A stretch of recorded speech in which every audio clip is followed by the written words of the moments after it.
जो हमारे देश का मस्तिष्क लद्दाख चीन को देने के लिए कश्मीर से धारा 370 हटा करके उसका विभाजन किए। जो मैं आज कह रहा हूं, 2014 का भारत का एक फोटो शेयर करने वाला ट्विटर अकाउंट के माध्यम से उसमें लद्दाख को चीन का हिस्सा दिखाने वाला गद्दार देश का उत्तराखंड का मुख्यमंत्री पुष्कर सिंह धामी हारने के बाद उसे उत्तराखंड का मुख्यमंत्री बना दिया गया, रणनीति का हिस्सा है। अब आप समझ लीजिएगा, जो आदमी लद्दाख को भारत का हिस्सा न दिखाता हो उसे हारने के बाद भी मुख्यमंत्री बना जाता हो।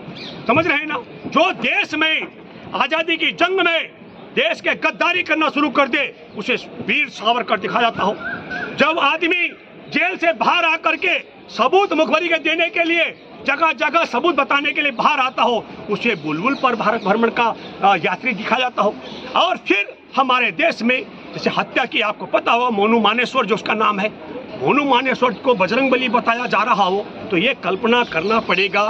फिर मैं आपके माध्यम से कहना चाहता हूँ, बड़ा सवाल जो देशवासियों को उठाना चाहिए। एक, भाजपाइयों से बोलो, अपने बाप की संतानों बुलबुल पर उठ के दिखाओ। दो, इनसे कहो क्या कारण है कि नरेंद्र मोदी, अमित शाह और नड्डा चैलेंज किया है ब्रजभूषण शरण सिंह ने कि इस्तीफा दो और इस्तीफा देने की बात नहीं कर रहा है।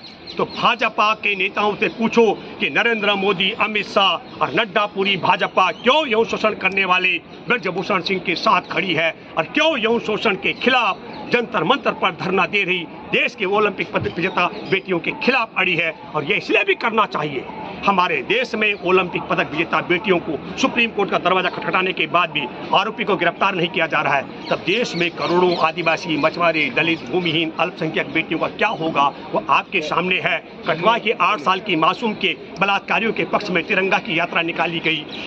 हमारे देश में हाथरस की वाल्मीकि की बेटी को उसकी जुबान काट के कमर तोड़ के जब उसकी जान चली गई तो उसके शव को ठिकाने लगाया गया। और किस तरीके से 12 साल की उन्नाव की अभी बेटी है ना, जिसने बच्चा जना है, उसके बच्चे को भी जिंदा जलाने का प्रयास कर दिया गया और ओलंपिक पदक विजेताओं की सुनवाई नहीं हो रही। तब ऐसे में आम देश की जो पीड़ित यौन शोषण के शिकार होंगी उनके मामले की सुनवाई सुप्रीम कोर्ट में भी होने वाली नहीं है। और उसके लिए मैं लास्ट कहना चाहता हूँ, ये बेटियां इसलिए बैठी हुई हैं कनाट प्लेस थाने में लिखित शिकायत को यदि एफआईआर में तब्दील करा देता, कराने नहीं, एफआईआर में तब्दील न करने वाले को दंडित करता मुख्य न्यायाधीश, तो आज ब्रजभूषण शरण सिंह जेल में होता, इन बेटियों को यहाँ नहीं बैठना पड़ता और देश में गलत परंपरा शुरू नहीं होती। अब तो हर बलात्कार पीड़िता को जंतर मंतर पर आना होगा, कपिल सिब्बल जैसे बड़े वकील को करना होगा, सुप्रीम कोर्ट का दरवाजा खटखटाना होगा, तब मुकदमा दर्ज होगा। गिरफ्तारी की गारंटी तब भी नहीं है। यह बात तब तक होने वाली जब तक इस देश में नारी द्रोहियों की सरकार है। आरएसएस के गठन में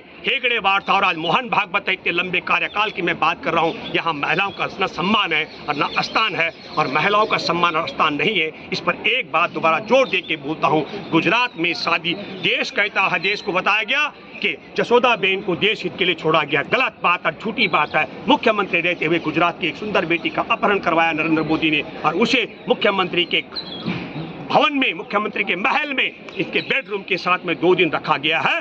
ये नारी के लिए नारी का त्याग किया गया, देश के खुशहाली के लिए नारी का त्याग मोदी ने नहीं किया था। धन्यवाद। जय हिंद, जय जवान, जय किसान, जय संविधान।